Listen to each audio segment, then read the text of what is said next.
Слушай, интересно, знаешь, в плане, как перед боем правильно настроиться. Я не помню, по-моему, я не задавал тебе этот вопрос, да?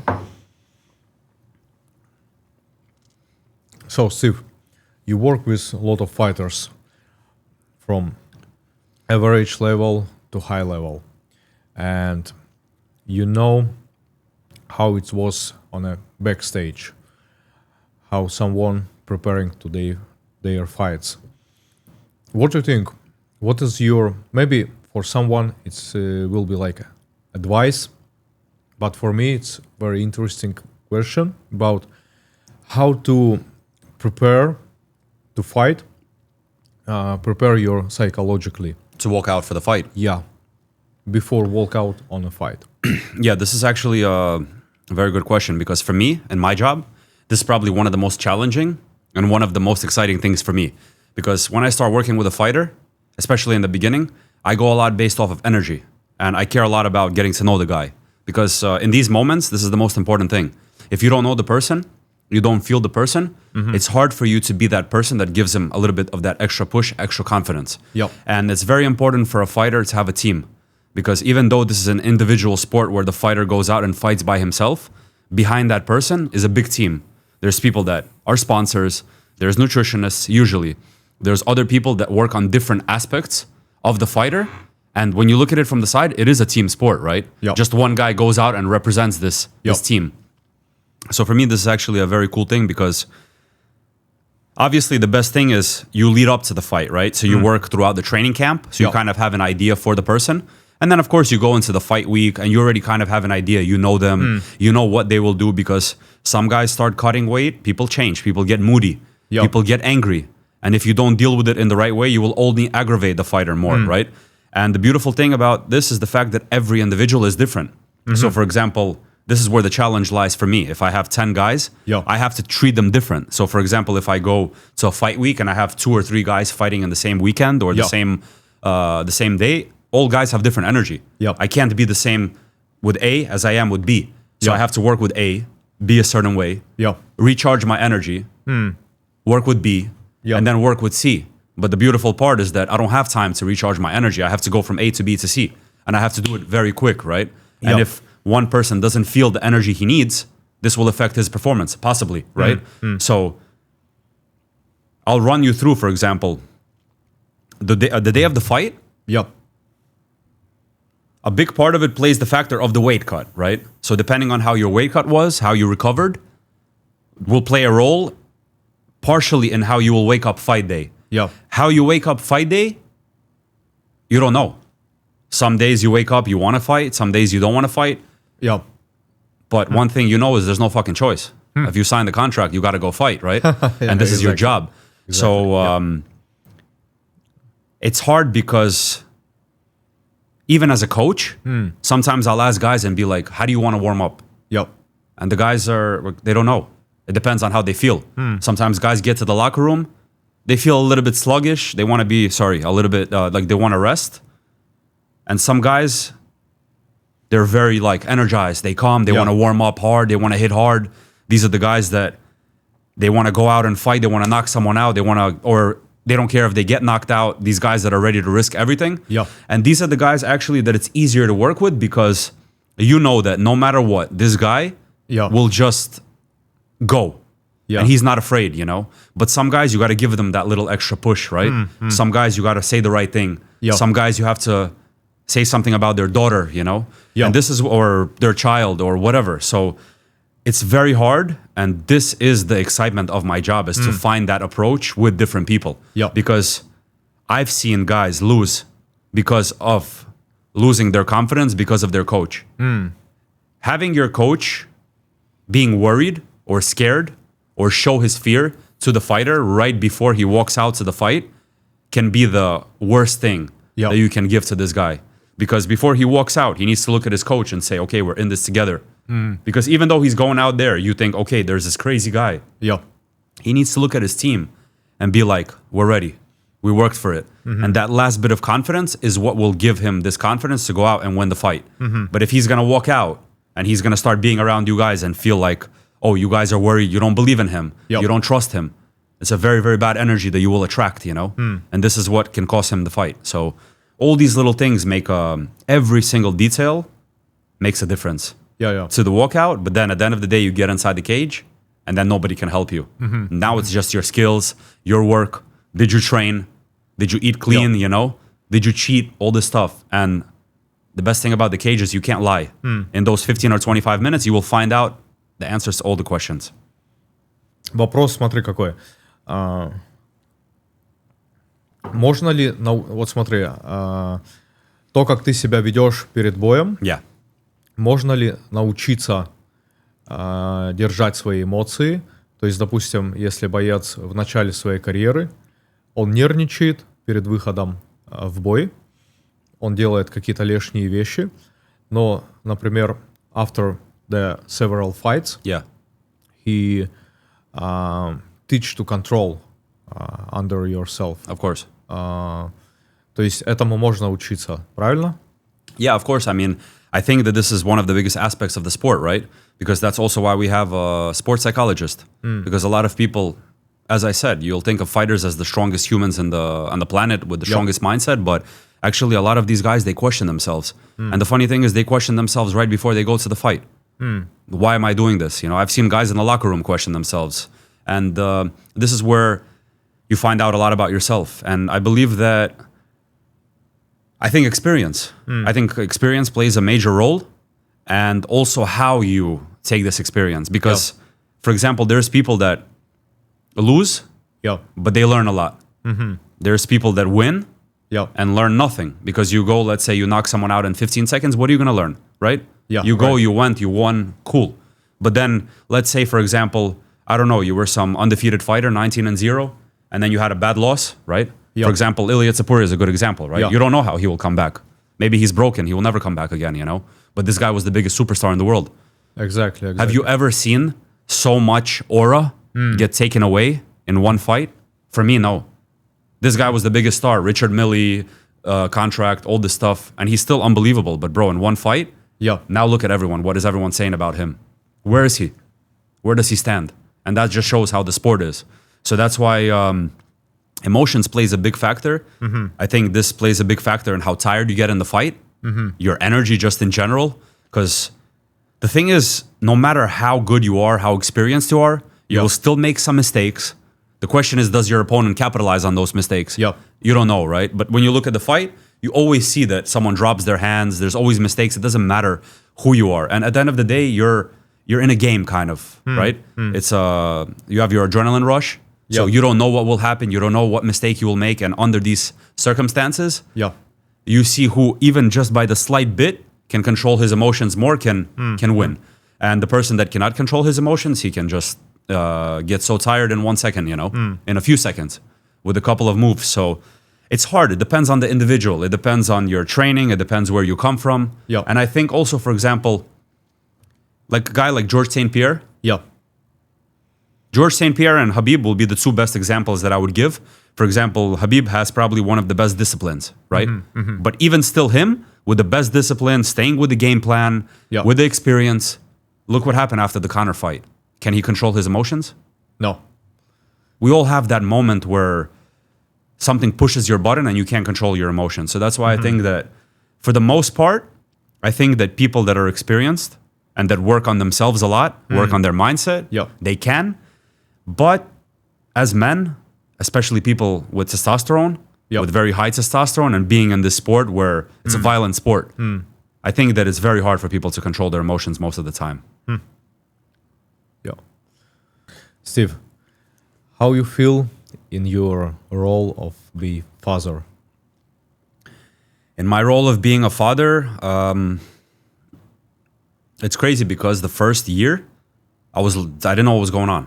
Man, I still was coming home after like 6-7 months, and I was like, well, what is this baby laying here, you know? And it has a lot of different stages.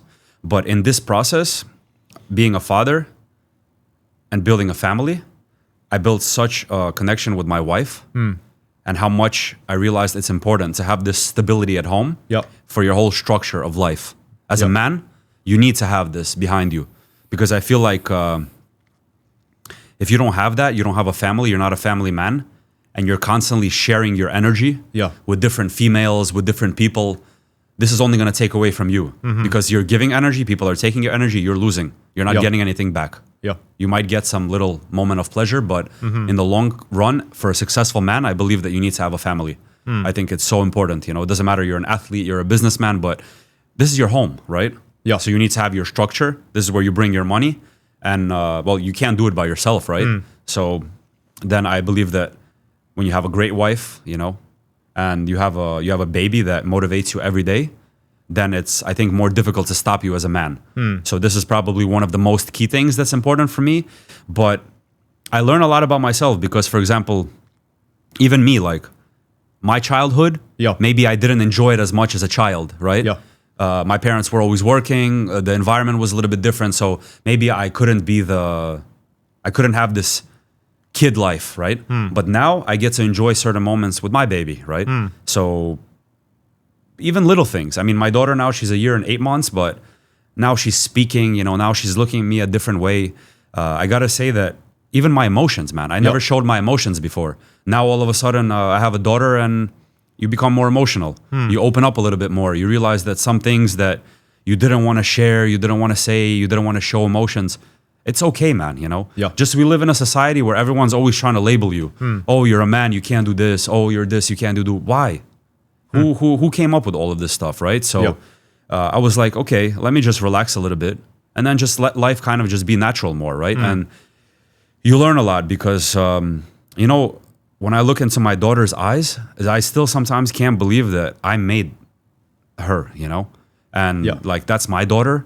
And it's sometimes a little bit weird for me because, I mean, I always was dreaming about having a child, but it's crazy because you connect with people on a different level. For example, if I go tomorrow and I meet someone, right? And we speak, okay, we can connect, but it's very hard for that person to understand me where I stand in my life because when you meet someone that's a loving family man, a father that has dreams, and maybe even your kids have similar age. It doesn't have to be similar age, just someone has a child. You kind of connect on a different path, you know? You're like, okay, right away it's like, oh, you went through this, you went through that, and you guys kind of get along, and you have this kind of like heartfelt moment for that person because you know that, especially when you see a person that's a real dad. A father, you know, not someone that just had a child and just supports the child, but someone that's there, someone that wants to be there, that wants to be that example. And you kind of have this like powerful bond.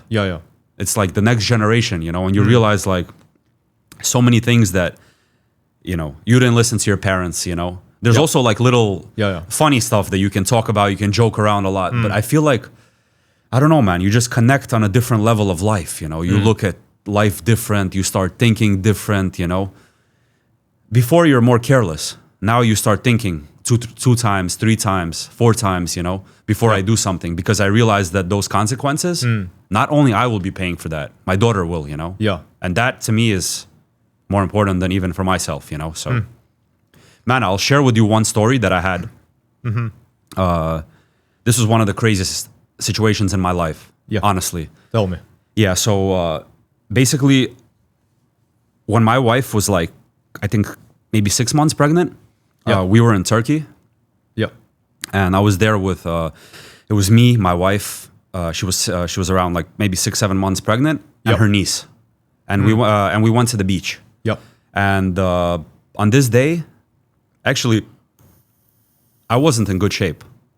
That was when I was very, very downhill. I think I was maybe around like 111, 120, 12 kilos. That's when I started gaining, you know, before I reached my peak. Before I reached my peak shit form, you know.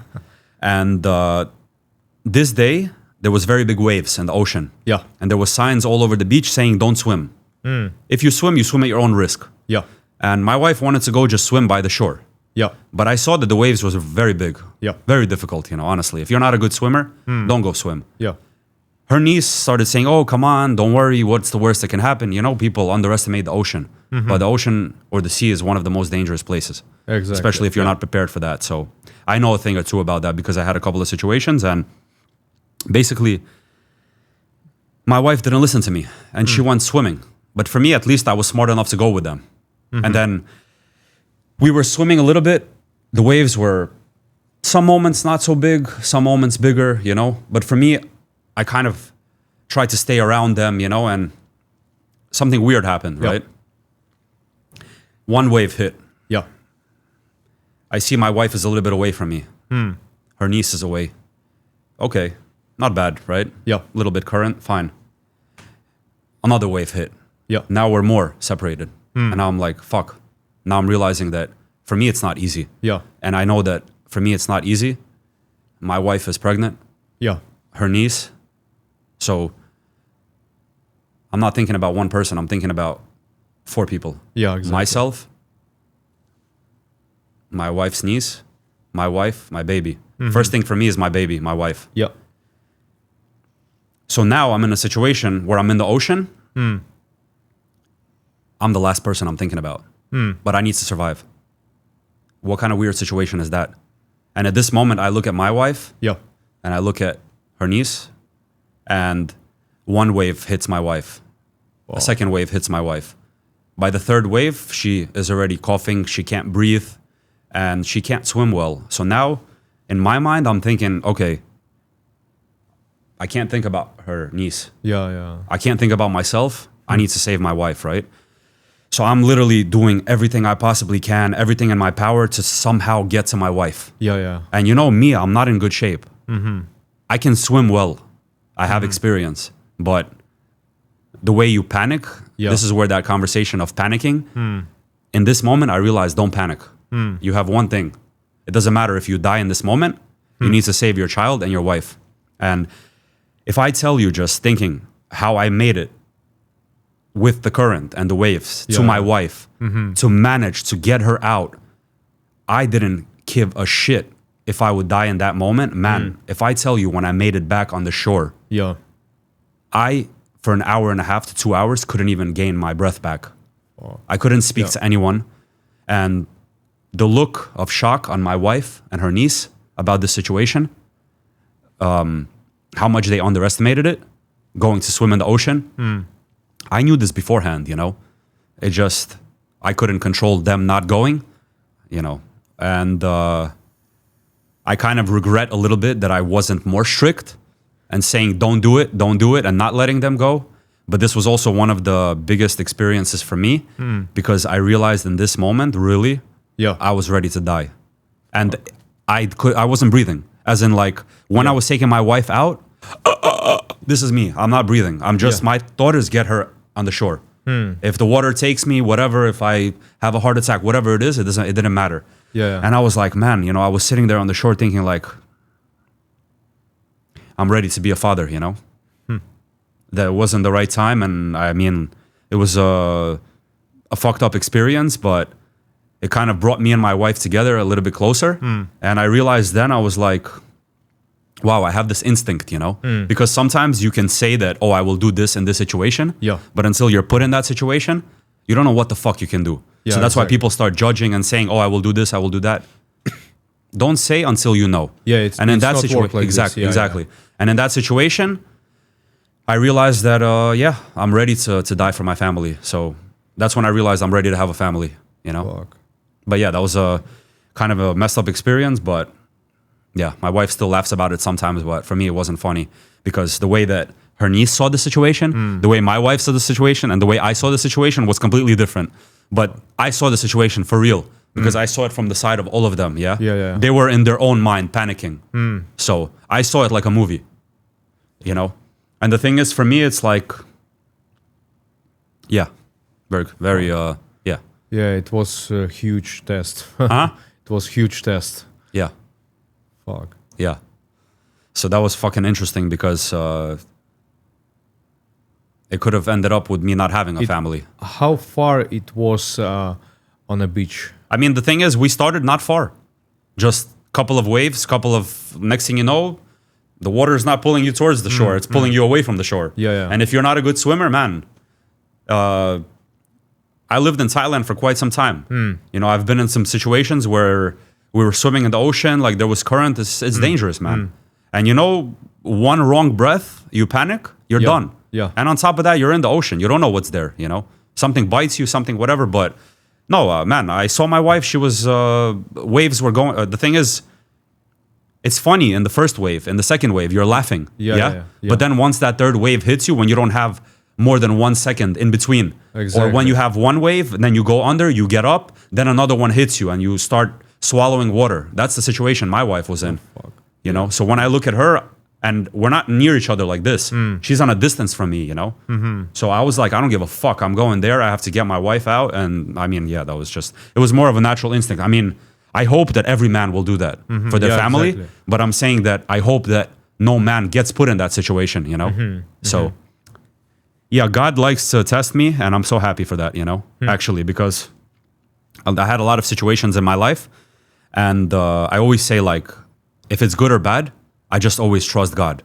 If there's bad, I'm just like, okay, I needed to learn something. I took something from that. Yeah. Because, I mean, if everything goes well, everything is good. Also, how are you going to grow? So now I want, I mean, I definitely don't want more experiences like that. But if there comes experiences in life like that, I just want to ask God to give me the strength to go through it, you know? Yeah, we should be ready on any situation. We should be ready. And this is why being in the best shape, being the best man you can be, as you said, fulfilling or at least getting yourself as much as possible to your full capabilities will allow you to be more prepared. Exactly. For example, if you're not in shape and you're and you need to survive in the mountains, how are you going to survive? In the ocean, anywhere. Yeah, as a man, we should be take any risk for our family, for our. Be ready to take risks, you know. So Stay ready. it's easy to say, but another thing is to do. And at that moment, I did. And I proved to myself I can in that situation. You know? Ну, типа, знаешь, эта ситуация, она показала и для твоей жены тебя. То есть, как ты, ну, в такой ситуации действуешь. Yeah, kind of. But you know, the crazy thing is that still till today, it would be so hard for her to understand fully because in her mind, she didn't even really see me like that. She knows I helped her, but in her mind, she was struggling. She didn't know what was going on. She's scared. She's panicking. She's choking. She's, you know. So for her, she doesn't see it, you know. So it's like, it's not like a movie that you're watching. I saw the movie. But I had to be the fucking character in the movie. Imagine watching the movie and being the fucking character. Not that easy, you know, but good experience. Hell yeah. Hell yeah. А где это было? В каком городе? Turkey. Antalya. Fuck. Alanya or Antalya? Bro, the waves are fucking huge, you know. It's not the smartest thing to do, you know. It was Mediterranean Sea, yeah? I'm not sure, honestly, but very beautiful. Yeah. It's a good question, actually. I should check. I don't know if it's the Mediterranean Sea, but у них пиздец, блядь, красиво. Ну да. I love, bro. Turkey is one of my favorite places also. Because she has family there and we go there quite a lot. She goes quite a lot, you know. So, but she also learned a valuable lesson. She's never going to do that again. Да, опасно. Опасно, конечно, знаешь, даже люди, у которых хорошая подготовка, у которых хорошая физика, physically condition, they also on a risk zone. Of course. Yeah. Man, it's a different playground. Yeah. One thing is when you're on ground, another thing is when you're in the ocean, bro. The things that swimming there you don't see. That's the thing. But, you know, actually, moments like this is where I thank my father a lot. Because where my father comes from, a city called Odessa, they're right on the water, on the Black Sea. Yeah. My father grew up on the sea, you know. Yeah. So every day, that's where he goes. So as a child, where do I go with my father all the time in the summer? We're always going when we have the ocean. We have the Atlantic Ocean in New York, you know. So all the time we're swimming, and my father always loved to swim far. So always as a kid, I'm going to swim with my father. And I'm not going to say that it prepared me for that, but at least it gave me the experience and the calmness to understand that. Because one thing I learned, actually, in the water is where I find my calmness. But I need to panic a little bit before to find this calmness.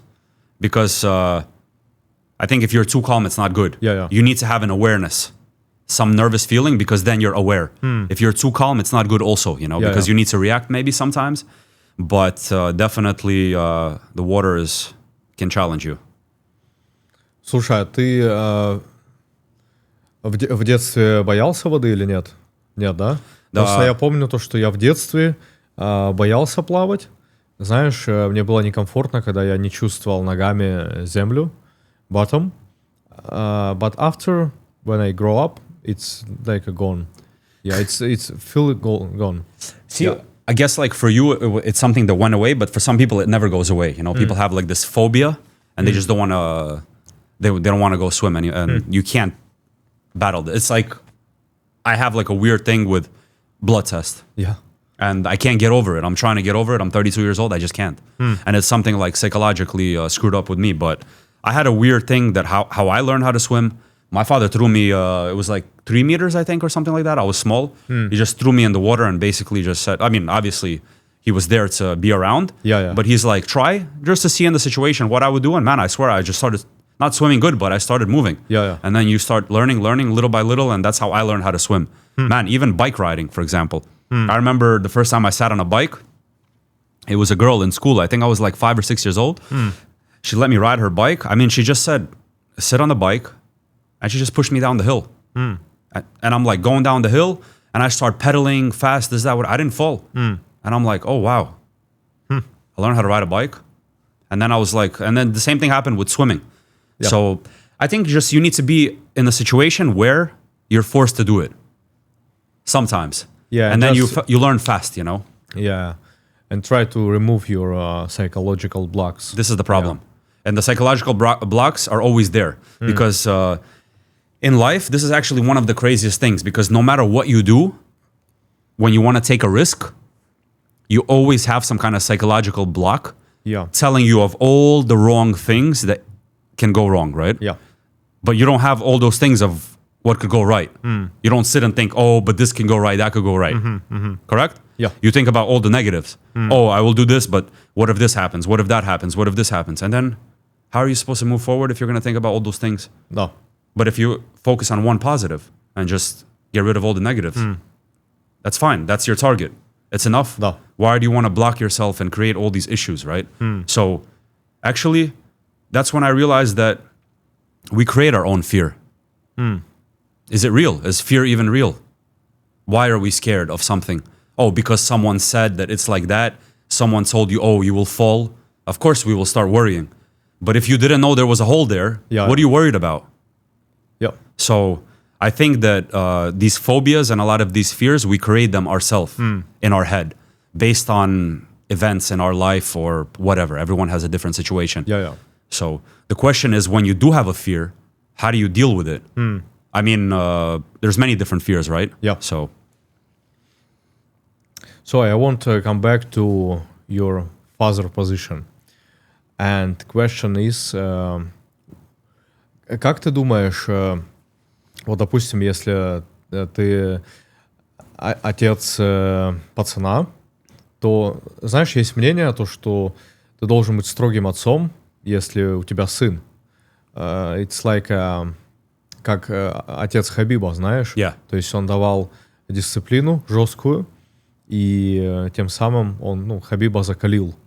То есть, допустим, если ты отец, девочки, как думаешь, ты должен быть строгим отцом? Или, какие-то другой подход должен быть?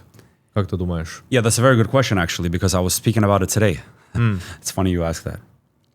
Yeah, so, it's good, actually. Да. Как ты думаешь, вот насколько... Это очень хорошо, потому что сегодня мы с женой об этом разговаривали. Да, насколько строгим отцом ты должен быть для дочки? Yeah, so, for example, before I had the baby, I wanted to have a boy. I was thinking, oh, I'm going to have a boy, UFC champion, I'm going to train him, all this stuff. And then I got a rude awakening from the doctor. And the doctor told me, no, it's a girl. At first, not that I was upset, I was just like, oh, because I worry knowing the guy I am or was. My friends that are guys, and just in general, the men that are on the planet today, mostly, their mentality. And I'm thinking, so I have to raise a girl in that world? Yeah. I was thinking it's easier to raise the boy. But then in that moment, I realized, yeah, but I was difficult as a guy to my parents. But then you realize like most of your friends that are guys were difficult to their parents. So you realize that for the most part, I think men, they go their way much faster, right? And I think that crime, drugs, all kinds of different things, I think men are more towards that. I think the girl, if you are a great father, she will stick by your side. And I think that there's more chances to avoid a lot of issues if you have a girl compared to a boy. But I think it just depends on the individual because everyone is so different, right? So you can't say that it's right or wrong or it's this way or that way because all the parents are different. But I would say, for example, for me, in the beginning, I was very soft. I still am towards my daughter. But I always constantly remind myself that I'm getting her or I'm preparing her for that world. The world that I'm now, just at 32 years old, just figuring out myself. And I'm thinking to myself, how do I prepare her for that? I mean, I can't stop her from all kinds of issues because at the end of the day, she will still go, she will still learn herself. But I realize that now I have to build this foundation of just for her to be aware of different kinds of situations, aware that maybe there will be some kind of emotions. Yes, you may cry or you may show some kind of emotions, but you have to get up and move forward or you have to get over some kind of stuff. And I think it's easier to get those things into a guy or a boy. For a girl, it's much more difficult because girls are more soft. So that's why it also makes you softer. So that's why you have to kind of find that balance. And I am taking a little bit of a different approach than what I thought I would be doing. I'm going to be a little bit more strict because, look, I want to find the balance. I don't want my daughter to be afraid of me. I want her to respect me, to understand my position, what I'm doing for the family. But I also want her to find comfort in speaking to me to ask for advice. See, I think that you can't be too much of friends, but you can't also be too much of, like, you can't be too strict, you know? You have to find that balance because I believe that we live in a different generation. And at the end of the day, no matter how strict you are, the kids will still go to school. They will still meet people. They will have friends. And there will be other influence from different sides because you're going to be working. And that's why I'm doing everything I can to, by the time that comes, I want to be as much as possible around my daughter. Not just to look so she doesn't fall and she doesn't have issues because you still need to learn, right?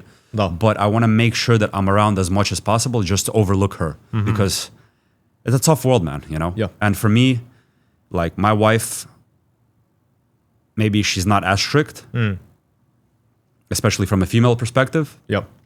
So I realized that, anyways, at the end of the day, I'm the man.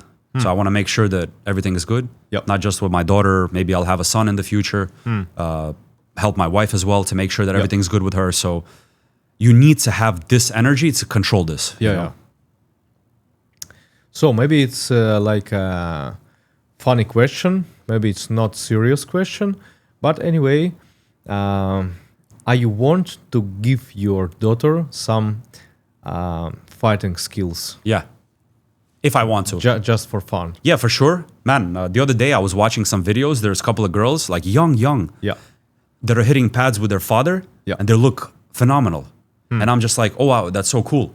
Because when the doctor told me that I will have a girl, my mind was not, oh, she won't be a UFC champion. I right away switched, okay, if it's not a man UFC champion, then she can be a female UFC champion. You know, it's still possible. Just at the end of the day, then you kind of sit down and you realize, like, you don't want to see your daughter hurt because it's a very dangerous sport and you realize how far and long the road is, how lonely it is, how many people you lose, and you kind of realize like you don't want your daughter to go through that, right? But for me, I definitely believe that in life, whether you're a man or a woman, you need to have the skills to be able to defend yourself. Whether you defend yourself, whether you're a woman that defends yourself from a man or you're a woman that defends yourself from another woman, it doesn't matter. As a man defending himself from another man, I think that is just a skill that you should have. So there's things like, I don't know, maybe changing a tire on a car. There's maybe little things, maybe just making basic food. You need to have these necessities, right? And I believe that, especially in today's world, you need to be able to defend yourself. Exactly, because I guess in any society, any countries, anywhere, have problem of bullying. Of course. In school or in childhood. Man, I got bullied myself. Bro, I got bullied by everyone. You know, me as a kid, I'll tell you something. For example, growing up in Brooklyn, Yep. I'm a redhead. Yep. I come from an immigrant family. I have big ears. I'm with glasses. I'm fat. How many reasons am I giving for the people to bully me? And in the beginning, it was so hard because I wasn't retaliating, you know? Yep. I was that perfect candidate, yeah? Because I didn't say anything. So it was so easy for the people to pick on you. Yeah. And you see people are, they like to work in groups. So Yep. for example, sometimes one guy won't specifically pick on you. Yep. But when he sees 5 people pick on you, he will be the 6th one. And then the 7th one will be there. And then the 8th one. Yeah. So people are very, very fast to knock you down more when you're already down. So for me, it was so hard because it hurt me a lot. And I built up so much of this trauma over my life Yep. that, believe it or not, only now I opened this key Yep. to go inside to clear it up. For a long time, I kind of just put it to the side and I said, okay, whatever, but I never really dealt with it, you know? I kind of just was like escaping from it, escaping from dealing with it. Yep. So, and I realized how important this is because it affects so many people more and more. Because when I started fighting back, that's when things started happening. That's when I went to training. That's when I got into martial arts. So Yep. it came from bullying, you know? And that's probably one of the things that I disliked the most. Yep. So that was a big lesson for me. And when you get pushed far enough to the wall, I think that every man has a point where he will fight back, you know? Yeah. It just depends on how far they push you, you know? And I had that, and that was a big turning point in my life. Yep. When I told myself that I will never get bullied again, you know? And even sometimes I'll see other people Yep. bully other people, and I will step in and do something or say something because it just, I don't know, it's not the right way to pick on someone because they have less than you or they look different than you or maybe they're not in shape like you. If you want to help, you can help in another way. But you're just pushing someone down. Да, видишь, it is what it is. Someone want to bully you. Someone, ну, всегда, знаешь, найдется тот, кто захочет, задеть того, кто там слабее. It's a weak mentality. Да. I believe that the people that are bullies are the people that are weak. It's the most weak-minded people. Because usually, if you look, they never pick on a big guy. They never pick on someone their size. They always look for the smallest one, Yeah. the one that is the easiest, because they don't want someone to answer back. Yeah. But when you're the guy that answers back, if you look at most of the bullies, their face changes very fast when you answer back, right? Yeah. So a very small amount of bullies can actually fight or, you know, be in that situation and answer back to you when you answer back. Yeah. So, yeah, I mean, it's weak people. And now the society is more and more weak. So people are looking for different ways to make themselves appear or feel stronger. Yep. But it's absolute bullshit, you know? It's a false confidence. You know, I realized one thing. Like, for example, there's so many good places in the world. Yep. But one thing shocked me. So when we were in US, I had a meeting with one guy. He's very close, Chinese guy, billionaire. And we were sitting in Malibu, nice place, seafood, eating. And the guy's worth like 20 billion. And he's telling me, he's like, man, I've traveled the world. I've been everywhere. Yep. There's no better place than America. And I was like, man, I left US when I was 21. It's 11 years ago. Yep. And not that I've been speaking bad about US, but US for me wasn't the most positive place. But I can also only speak from my experience where I lived, correct? Probably it's depend about state. State, but also the people and yeah, I mean, it's a big country. There's big city, there's many different cities, many different states, so it's hard to say Yep. exactly, but this was the way I chose to approach it. And I spent 11 years here, always being negative about US, telling my parents they should leave and all this stuff. And there is some truth to that, but being in US now, with the whole situation that's happening, you still realize that it's one of the safest countries in general as a whole, you know? Yep. When it comes down to war and big things that happen in the world, right? And one thing about America is a big consumer market. So it doesn't matter what products you want to do, what gyms you want to open. America is a place where they know that they will spend. Yep. Basically, since you're young, you know that you will pay taxes, that you will spend, that it's not cheap, and it's normal. You don't look for the easy route, you know. Oh, I will go here because not really, you know. Americans, they mostly understand that money will come from their pocket, right? Yeah. But when you go to places like here, I think that everyone wants to avoid taxes and all this stuff. And for me, I realized, is this the best place for a business? Yeah. Maybe for some businesses, but some businesses also, it's quite seasonal. So sometimes for 4 or 5 months, the weather's not so good. Yeah. And this affects your business. Yeah. Also, one big thing here is everything is based on trend. Yeah. You make some kind of trend, 1 year, 2 years, maybe 3 years, great. What after? Some other guy comes and that's it. But in order to make a good business, usually it takes about 2 to 3 years just to get your money back. Yeah. So your trend is done, and then what? What do you do? Yeah. And America is the type of place where you can build a real business for the community, be consistent, and you can operate this business for 200 years if you want. Yeah. I mean, there's many examples: pizzerias, different kinds of food, whatever. Gyms, man. There's a Gold's Gym. How long it's been? It's been there. Consistent, same machines. I mean, maybe they renovate some stuff, but people still come, you know. And it's not about trends. Yeah. I mean, there is trends, but it's not like every business, everything revolves around trends. And when you look at the future, you're like, it's a better place to be, maybe. So I think now we're exploring more to move there, you know. If we do the business, of course. Yeah. So, good question. Yeah. Jaguar. Yeah. What is your... Just a moment. Jaguar. Yeah. How you see your perfect life scenarios? My perfect life scenario, the best thing is there will never be a perfect life scenario. I think every time it's about adjusting, being better, right? You will constantly have different situations in life that you need to deal with. Depending on how you deal with those things, that will push you to the next level, and you will keep leveling up. But the thing is, I realized I spoke to a couple of people recently, actually, and I met one guy. He's a taxi driver. Just now when I was in Poland, I had a small conversation with him, and I asked him, I said, how are you so happy? How do you keep this energy at almost 60 years old? And he told me one thing. He said, whatever you do, don't do it for a long time. Always constantly change what you do. And I looked at it, I said, wow, that's actually the mindset that I was having during this journey, right? Of my fitness in the last year. I realized I want to change.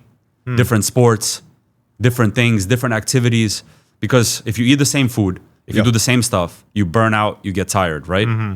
And then what happens? You start declining. But when you constantly start doing different things, you take a little bit here, a little bit there, you're growing. And man, you can be 100 years growing like that if you continuously start searching for things, right? And then I realized, I said, okay, that's the approach that I'm going to take in life, is that I'm just going to grow as much as I can. It doesn't matter if it's 10%, 5%, 1%. Just keep growing, keep learning, right? Experience new things. And now that the quality of life is improving, you have so much more tools. There's more things that you can keep doing, right? There's more activities and more things are in front of you. Before it's like, oh, you need to go here, you need to go there. It's so much work to do something new. But now it's all right in front of you. You can learn anything, right? So this is the beautiful thing. And if you ask me about my ideal situation, I just want to have as much life experience, travel, meet great people like yourself. Thank and yeah, I mean, it's just build community. Build community is definitely one thing. I mean, I just want to set up like a great foundation for my daughter. Like I said, be the example. I want to have, I wouldn't say as many people. I actually want to have as least people as possible. Because quality is very hard to find. So you find a few quality people. You have a few quality people with you. And my ideal situation is to make some good money.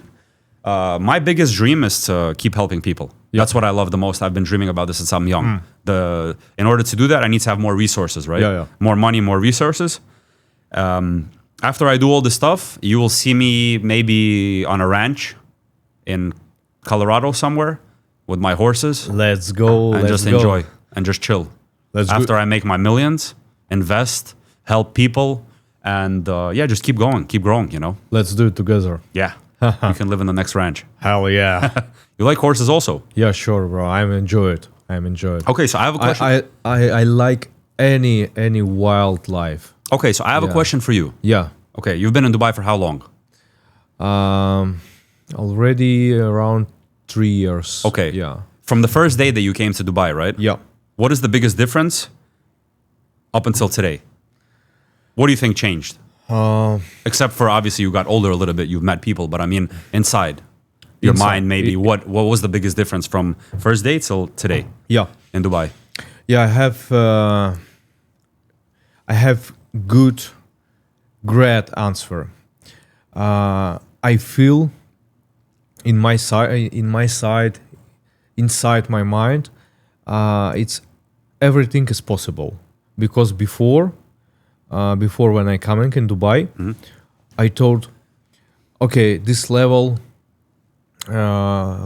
about anything, about business, about media, about fighting games, anything. I thought, oh, it's very high level, it's very far from me. Yeah. Some people who I watched on a TV, through the YouTube, I thought so far for me. But in here, when I come in Dubai, I saw these people one to one, and I felt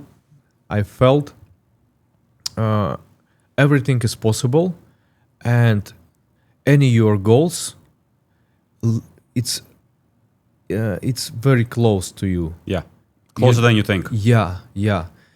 You need just do first step. Of course. This only what you gonna do. Get the ball rolling. Yeah. This is my huge change in my mind. Anything is possible. Yeah. And any high things is very close to you. Of course. Yeah. I mean, really, any professional was once a beginner, right? Yeah. So in any field, when you look at someone on the top, you do realize they start from the bottom. Yeah. But the thing is, you don't think about that, because everyone looks at these guys. You only see the tip of the iceberg. Yeah. You don't know how big it is. Exactly. Maybe it's that, but it also could be so deep that you've been working so long. Yeah. But no one knows that. They just see that little part. As in, like, you can have many different purposes. You might have no purpose. You also might be the person that say, oh, I feel like, well, I even look at it like that sometimes too, that none of us have a purpose. We're just here like batteries, bro. Your batteries in the world, you die, another battery comes, it doesn't matter. So what purpose can you have?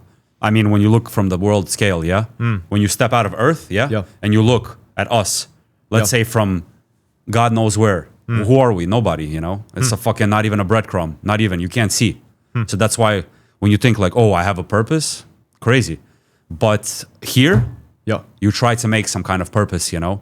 Or at least you try to make some kind of purpose that also people believe in that as well. Because you create your aura, right? Yeah. I don't know, like example came to my head, like Conor, right? Conor McGregor. Yeah. He created this aura. It's not like, oh, he just knocked someone out. There's many people that knock people out. Yeah, exactly. But he created this aura. He created this belief. He said something, right?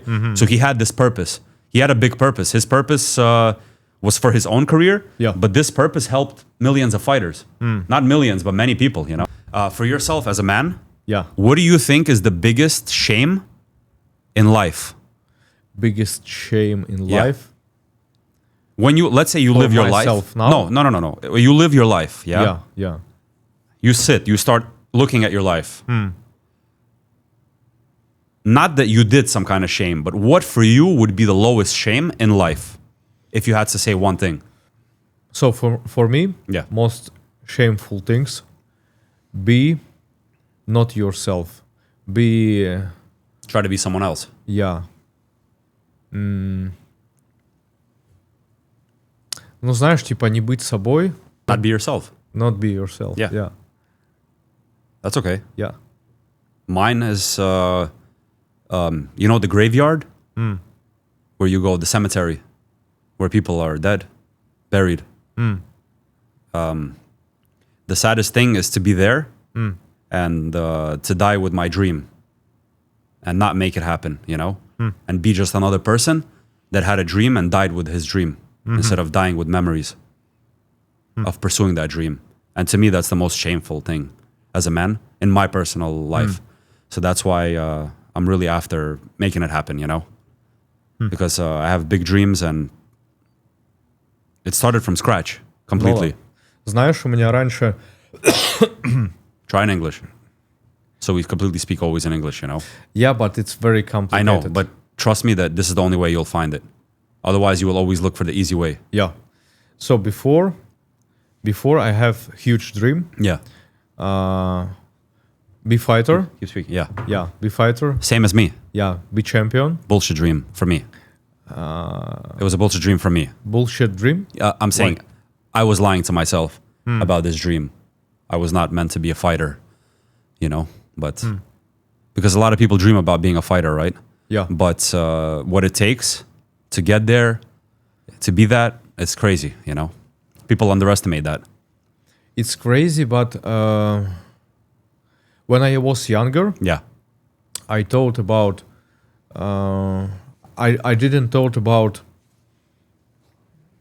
I need discipline. I need years and years and years for build yourself like a fighter. I didn't thought about it. I thought, okay, I can try, and if, for example, блядь, как сказать? Ну, типа, знаешь, я сдался в какой-то момент. Gave up. Yeah, I'm give up. Yeah. Блядь, по разным причинам, знаешь. Где-то у меня не хватало дисциплины. You see, this is the Где-то thing. у меня не хватало, знаешь, где-то у меня пропадала вера в себя. Sometimes I'm... Yeah, you lost belief in yourself. Yeah. And Sometimes, this is the thing, bro. That's why I tell you that mostly not even 1% of the world can become fighters. So that's where I realized, like, do you fall into the 1%? When you look at, like, what they do, how they are? Because, I mean, people have these questions, but the difference between us and them is that we can't answer those questions. They answer those questions. That's why these guys are in the 1%. And we are in the 99% of this field. Yeah. See, I'm a 1% of another field, right? Yep. Because I answer those questions for that, but I couldn't answer those questions for being a fighter. You know, the most difficult thing about being a fighter is that if you're 99%, it's not enough. And for me, the most difficult thing was, I mean, it's cool, right? You go, you train boxing, you're doing martial arts. And when you sit at a table with 10 people, mostly you're the one guy who does it. Yeah. Everyone is doing different things. So everyone always looks at you like, oh, that's cool. It's always good to have someone around like that. But for me, I was always dreaming about being a fighter.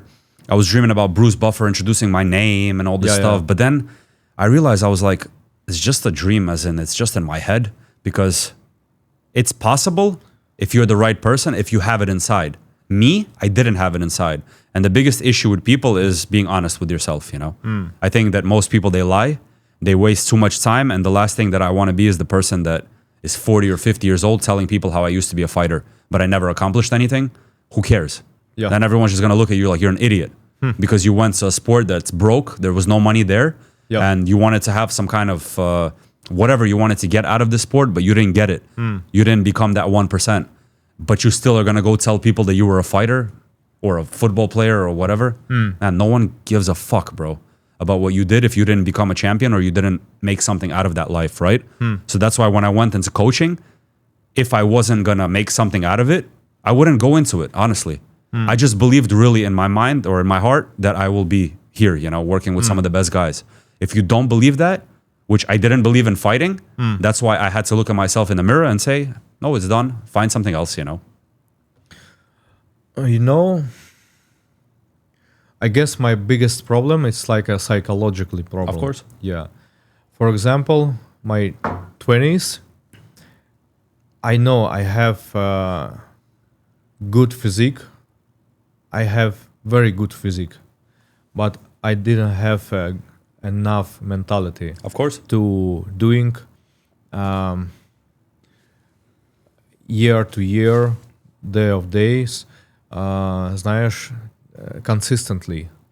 I don't have consistently to doing. Consistency, yeah. And this is the most important thing because in this sport, the only people who make it is the ones that are willing to go through all the shit and still keep going and still being consistent. Yeah. And that's who ends up being on the top of the sport. Charles Oliveira, Dustin Poirier, Max Holloway, guys like this. how long they've been consistent for, you know? It's not Conor McGregor that 3-4 years they made a lot of money and fucked off and can't win a fight for 10 years. Yeah. These guys have been fucking consistent since 16, 17, 18, 19. And still 20, 25 years later, these guys are still fucking fighting, bro, you know? Yeah. Or 20 years later, 15 years later, you know? So that's why mindset, bro. You know, this is... now I'm realized this is my biggest weakness. Same. Consistency, it's my biggest weakness. Yeah. I cannot do before when I starting to do something. Yeah. I'm starting to do it very well, but I'm just started and after fall down, after give up. Yeah. Yeah. Like a match. Yeah. Like what I was telling you how I was. That's how my father said about me, that I was always starting and then I would never finish. Yeah. That's why this time around It's my biggest problem. And I'm trying to fix it. I do it better now. Now I'm much better realized about if I do something, I should be consistent. Of course. Yeah, There's no other way to get results. Yeah. Everyone wants the easy way. For example, if we spoke about Vova, Anatoly, he's starting from nothing, and he doing consistently deals on his business, on his media, of course, on his videos, videos creating. He did step by step from small. Of course. Yeah, and he didn't give up. He didn't give up. Of course. Yeah. And you know and very important thing for me is that even though I went this route and I know that I'm one of the best in my work and what I do, I still try to give this up many times. Just give up, you know? Where I looked at myself in the mirror, I took my pads and I said, I'm done with this shit, you know? Why? Because I just was burnt out. Because it's a hard physical and psychological job. Yep. B, because everyone has issues financially. No one wants to pay you, always some kind of problems financially with money. Very ungrateful sport. No one appreciates you, no matter how much hard work you do. Yep. You always have to keep fighting for this appreciation, you know, which in reality you think you don't have to do. Why? I know my value. I know my work, you know. Yep. And still, with the talent that God gave me and the work ethic, I still was ready to give it up, you know. Yep. But there's a couple of people that didn't allow me to do that. That were there by my side when I needed it most. And no matter how much I tried to give it up, I always found myself doing it, but 2-3 times better. Yeah. And that's how God showed me, stay in this, you know. Yeah. I put you here for a reason. And this sport led me to my other things in my life that I'm dealing with at the moment. So that's why when I realized that, I said, how can I even think otherwise and think about giving up something that I'm lucky to have, you know? People don't even realize what they're capable of, what they want to do. But God gave me this talent and this path, and I didn't trust it. Yeah. Now I trust it more than ever. So, and also I'm realized now on my 31 years old, I'm realized one thing. For example, I should did one thing when I was younger. Yeah. And when I trained. Yeah.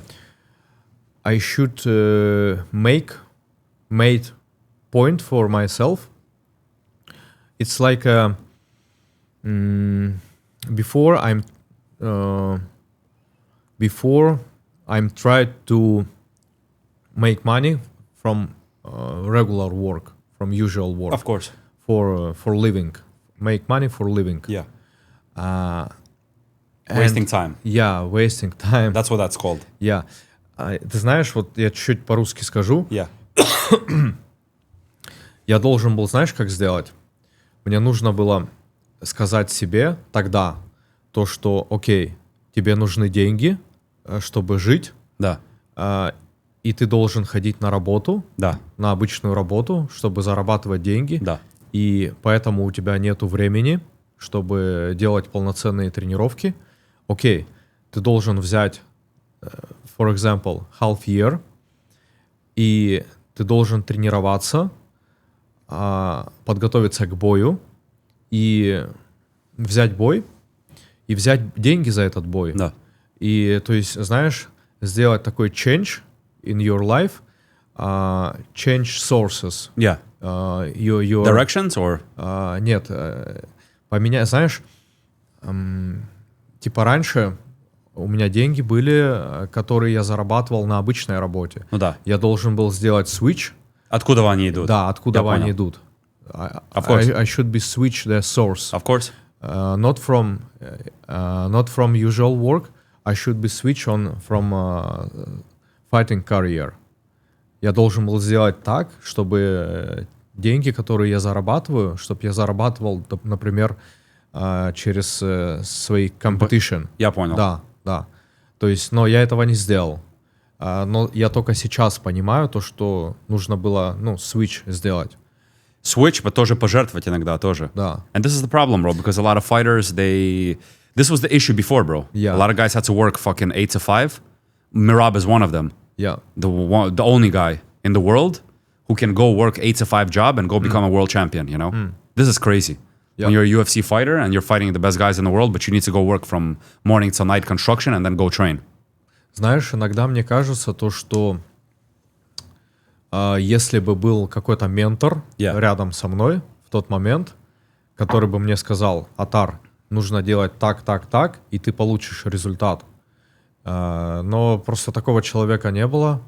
И из-за того, что я был молодой, я не понимал то, что какие-то вещи требуют consistently. Of course. У меня не было понимания. Of course. It's so important to have this kind of person, bro. Да.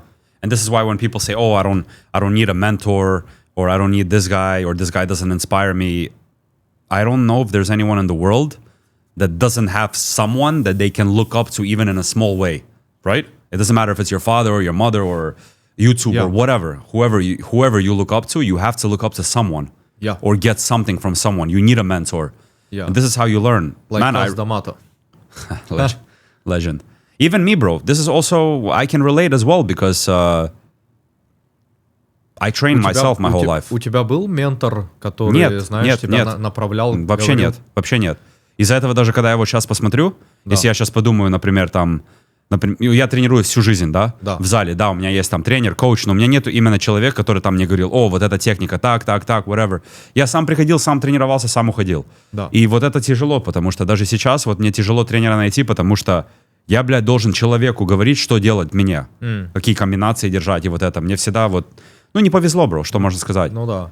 Знаешь, может быть, кто-то скажет то, что, типа, вот, это, как, знаешь, такая отговорка. Конечно. Но, не знаю, это и есть отговорка, но это и реальность тоже, потому что... Вот, допустим, если взять Хабиба, например, да, то есть у него отец, он, по сути, как ментор для него. Конечно. И ему отец подсказал, что ему нужно делать. Конечно, но у него система была, как бы у него уже была платформа, и он знал, что сделать, да? He knew the way. Слушай, вот it's a weird one, потому что that's the thing. It's another thing, то, что я бы сказал, there's no right or wrong. Потому что все ситуации как бы разные, и тяжело судить как бы по одной. Но я тебе скажу, что как бы для меня оно половину отговорка тоже. Потому что если бы я, может быть, был бы лучше собой тогда, может быть, я бы, блядь, заманил кого-то, и кто-то бы заинтересовался мной. Даже вот я сейчас тренер, да, я вот сужу по этому, and that's where я себе говорю, это то, что это реально отговорка для себя. Потому что, например, сейчас ко мне придет пацан, и если я вижу, что он, блядь, толстый нахуй, и сосет хуй, и нихуя не хочет делать, и не приходит на тренировки, ты думаешь, что я буду его тренировать? Я ему скажу: иди нахуй, бро. Или я ему скажу: делай это, и ты не будешь это делать, я его пошлю, бро. Потому что I don't have time to waste. So, who has fucking time to waste? А в те времена, бро, I mean, это же даже не так давно, но я имею в виду сейчас less. Да, it wasn't that much, but сейчас it's less. Потому что there's more tools, more opportunities, more people, and then было только пара людей, да? А сейчас, блядь, миллионы их, бро. И я имею в виду... Sorry. No, all good, bro. Знаешь, допустим, взять там 10 лет назад, там 10, 10, 12 years ago. You won't fix it? No, all good. You can just fix this one. Perfect. Знаешь, допустим, 12 years ago. Yeah. We don't have Instagram, we don't have social media like today, now. exactly. Yeah, like today. Because today we can check someone. Мы можем смотреть, знаешь, как люди развиваются, как какие-то советы, какие-то advice from someone. But before, we don't have... you don't have the information. Yeah. You had to speak to people. You had to read books, right? Yeah. Me, I don't read, right? I'm more of audio books. I like to listen. But now you have so much tools. That's why I say that. For me, if I was going to fail with my fitness journey now, I'm a massive, massive, massive failure in life. Yeah. And I don't deserve to be here, honestly. With all the tools that I have, people were doing it with no tools, you know? Yeah. I have all the tools, I have the people, I have the information, everything's around, you have the sources, you have the supplements, you have the peptides, you have the gyms. What more do you want, you know? Do you need, like... There's one quote that I love. You can bring a horse to the water, but you can't force it to drink. Yeah. And I always tell that to the people. If you don't want it yourself, no one will want it. Because at the end of the day, it's your life, you know? You will look at yourself in the mirror. You're the one that has to answer all the questions. So that's why I say that if you're lucky enough before you die to evaluate your life, you are the one that has to say, oh, why didn't I do that? Why didn't I do that? And for sure, 100%, you will not think about the amazing money you made, the woman you had, the amazing vacations. You will only think about one thing. And that's what you didn't do, what you knew you could have done. And that's the only one thing. And guess what? You will feel like fucking shit before you die. So that's what scares me. And that's what I want to avoid. And I want to know that all these little moments, I took the risks, I tried. Even if you fail, it's okay. Yeah. But you tried and you knew that you tried your best, that's okay. It's like a fight. You had a fight, you lost, but you tried your best. It wasn't enough on that night, but you know you did your best. What more can you do? Конечно, знаешь, допустим, если взять, допустим, две боли, ну, боль, да, вот есть Pain? боль, pain. Yeah. Pain from... regret? Yeah. And pain of losing? Yeah. Pain of regret is way worse. Yeah, exactly. Because it's unknown. Exactly. Because you will keep telling yourself, I would have done this, I could have done this, I could have done that. So that's what I was mentioning to you about being that fighter, that you never made shit, or you were the football player, but now you're going to keep telling people, oh, я мог быть это. Да. Ты мог быть нихуя. And that's why ты стал нихуя. I always say that. Because это я. Я стал нихуя, потому что я был нихуя. In this field. You know what I mean? So, когда ты будешь, блядь, говорить людям, там, не знаю, тебе 40 лет, я, блядь, это, я, блядь, то, ты нихуя, бро, потому что ты это не добился. So, ты себе продолжаешь говорить, что, о, я мог быть то, no. Потому что стали этим маленькое количество людей, то, что, блядь, не остановились и рылись, блядь, через все, знаешь. Я не был этим человеком, so я не знаю, как бы, я знаю то, что я могу сейчас сделать. Да. To the field that I'm working on now, it's a different story. That one, and I don't want to be that guy. Сколько людей, это же миллионы. Millions. Compared to how many people made it and how many people didn't make it. Но сколько людей ходит, говорит, что они там, блядь, бойцы, и были эти, и были те. И если бы я бы имел то, я бы был это. Жизнь так не работает. Да, it doesn't matter. It doesn't matter. That's why я даже это не говорю, потому что всем похуй на это. И тебе это должно быть, на это должно быть похуй, потому что ты только себе забиваешь мысли и пытаешься себе доказать и показать, что ты мог это сделать, что типа ты не добился того, что ты мог, потому что не было того ресурса или того ресурса. Нет. Были все вещи, просто ты их не взял. Я не взял. И это твоя проблема. And that's why в бою, вот, например, два человека дерутся, тебе Бог дает миллион opportunities в бою выиграть. Да. Если ты не берешь эти шансы, ты потом не можешь говорить, что у тебя не были эти шансы. 100%. Потом ты говоришь, что типа, о, это было там, была травма. Даже с твоей травмой, блядь, был шанс вырубить твоего соперника. Да. Но ты волновался про твою травму. Почему ты пошел в бой?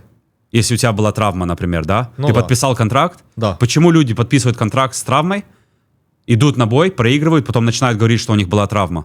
Ты же себе хуево делаешь. Да. Нахуй ты пошел на бой? Ты подписался на контракт.